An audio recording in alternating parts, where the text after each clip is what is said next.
Everybody, today we are going to do some masterboard magic. We're going to build loads of layers with lots of interest, and we're going to do that with a whole variety of collage papers, including this tiles napkin. Now, this was the inspiration for the color scheme and the direction that I go in. I'm using an 11 by 17 copy paper. This is non-gessoed, and because I'm going kind of vintage, I just want to grunge this up a little bit, get the process started. And I know the first layers don't always work. I have this Caramel Studios texture plate, and I'm stamping on the background with black acrylic paint. Now, I'm really thrilled to say that every layer that I add to this masterboard, somewhere on the masterboard, you can still see it. I have a habit of covering it all up, but I was successful this time in not doing that. So after you use acrylic paint on those texture plates, you got to clean them off of it. I use my Murphy's oil soap.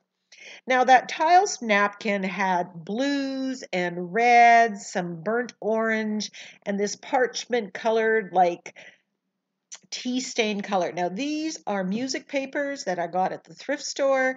They have been yellowed by age. They were the perfect thrift store find, and I'm just ripping them to get rid of any straight edges and I'm collaging them down.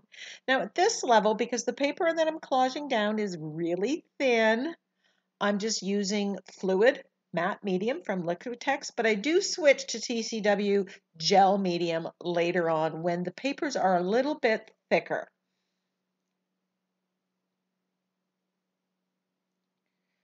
Again, getting rid of the straight edges and just ripping it. I'm trying not to go symmetrical. I'm just trying to mix it up and get a good mix on the page. Now remember, a masterboard, you are going to take after you create and cut it into a variety of Insta backgrounds or real jump starts on other projects. So here's the tiles napkin. I'm peeling off the excess layers and then just ripping the napkin and gluing it down in pieces. I'm going over top of the music paper. I'm not too worried. So every part of this masterboard doesn't have to be identical. In fact, I don't want it to be.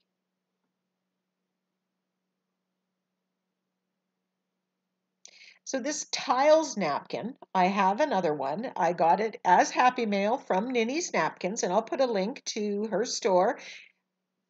She sells way more than napkins. There are stamps and stencils, so please go check her out. There's a coupon code in the description box.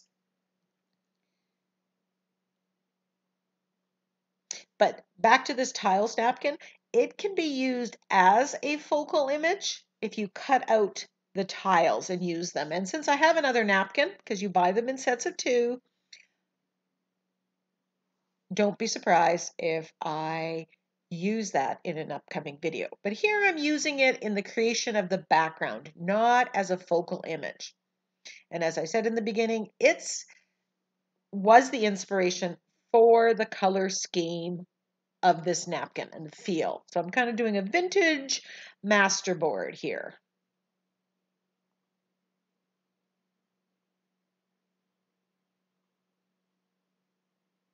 I'm not being careful at all when I'm gluing this down because if it wrinkles, if there's texture, all the better. You want texture, pattern, color in your masterboard. That builds lots of interest. So we had stamping the music paper, the napkin. So we now have 3 layers on this masterboard. A masterboard's a great thing to do if you want to experiment with a certain color scheme or you don't want to worry about focal images. It's a completely creative process.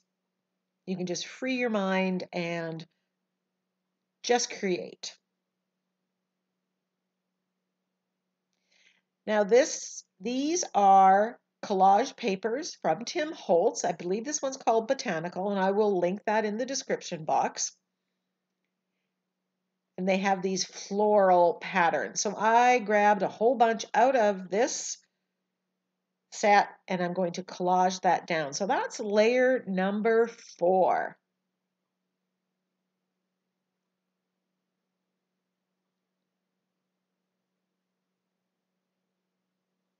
There's some script on here. There's the florals. There's the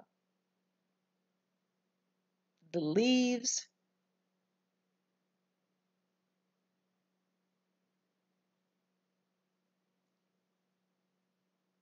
Now, in between all these layers, I am not worried about letting it dry.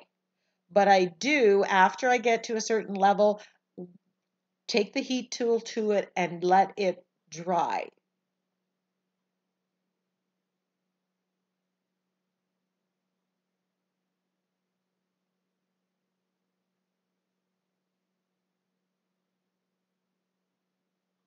And then I cut off the excess that's hanging over the edges and just double check that everything is glued down. Inevitably, I have to go back with some more of the matte medium and glue it down.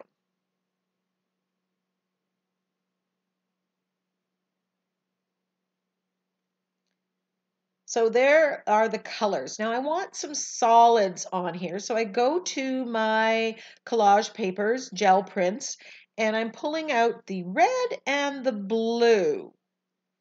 This is some scrapbook paper, some gel prints that are the color. I don't want a whole lot of pattern on here. I'm looking for more solids to give that contrast to what I already have in those layers. So I've got pulled out a couple of red ones. So then I'm going through my gel print stash of blue.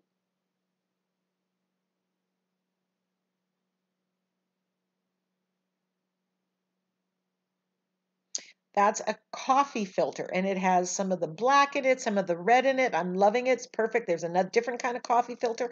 I love collaging with copy paper. And there's another one that has that burnt orange. It has that botanical feel to it. And I pull out options. And then I play a little bit and try to figure out which of those options I'm going to actually use. And then the leftovers are the ones I don't go back in the file folder. So this is a gel print that I had stenciled, and you know what? I think that has been in my stash for over 4 years. So I felt very good about ripping it up and gluing it down. This was on deli paper, if I'm not mistaken. So I'm just ripping off, getting rid of those straight edges. And here I've got the scrapbook paper.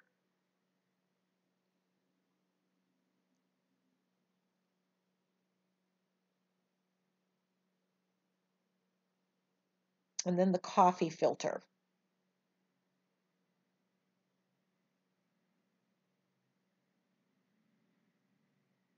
And I'm layering this up. So we had 4 layers, and then we are going to add 3 more gel print layers. So we're going to be at layer 7. So lots of components. But when you do this on a masterboard, you're doing, I know this is going to be multiple backgrounds, multiple makes.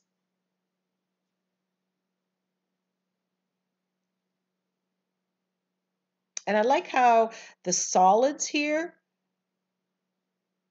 really, they work so well with the background. But now here's where I switch to gel medium instead of the fluid medium.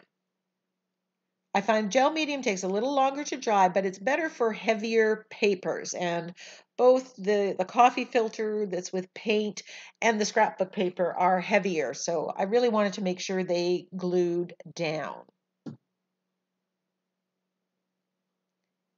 Now my goal here is to make sure that all those layers that I have, every one of them is going to be seen in some way, shape, or form somewhere on that masterboard in that final version. And I am not, with the exception of doing some stamping and stenciling with black or white acrylic paint, I am not adding any color to this masterboard, which is not common for me. You can see I've ripped things in different shapes and I'm layering them up, overlapping.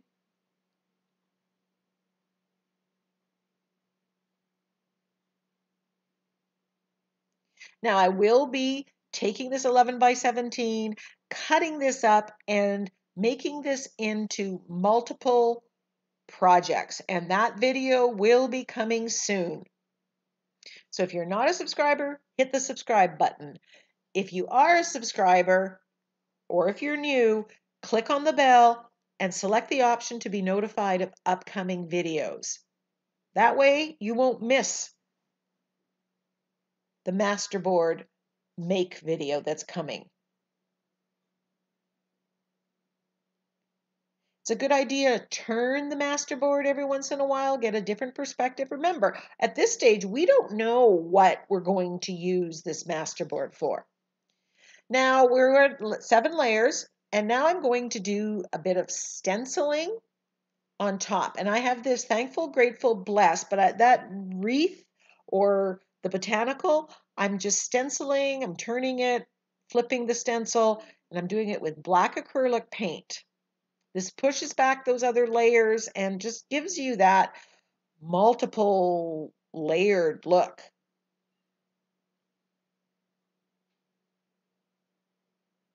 Now I'm using a medium bodied paint. It's a Liquitex Basics. If you use craft paint, it is likely thinner, which means you will have to be a little more careful so that it doesn't seep under the stencil.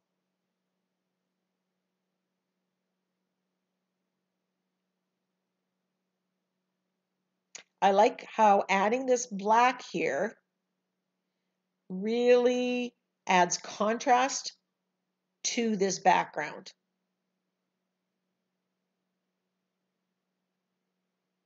And this ties in with the botanical collage papers that I used earlier.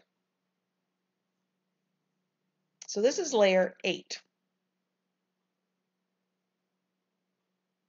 And believe it or not, there's still some little bits of white space that don't have anything on them.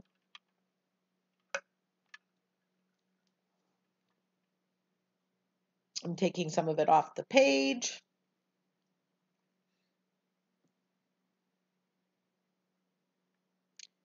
Now I just purchased this honeycomb stamp. It wasn't a wooden block. I took it off the block and I'm putting black acrylic paint on it with a makeup sponge and stamping on the background. Some of that didn't get copied, didn't get filmed. Then I'm going to take the same stamp. Now you could use white acrylic paint, but I used gesso that has thickened, and that gives not only the pattern, not only the contrast of the white, but also texture from the thickened gesso.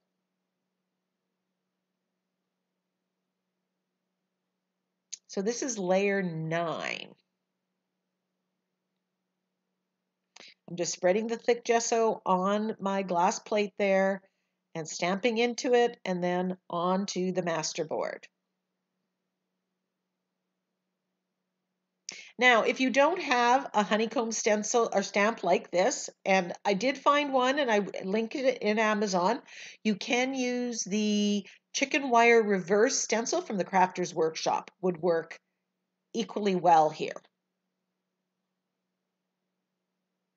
It gives you, especially the 12-inch one, will give you that larger scale honeycomb look.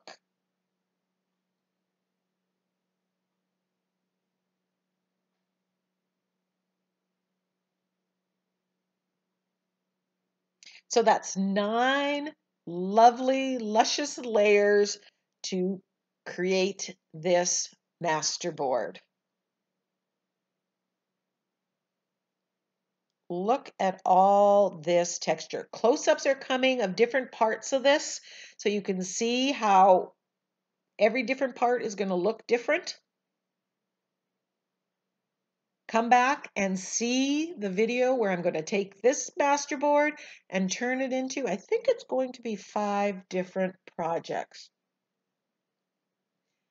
Until next time, go get creative.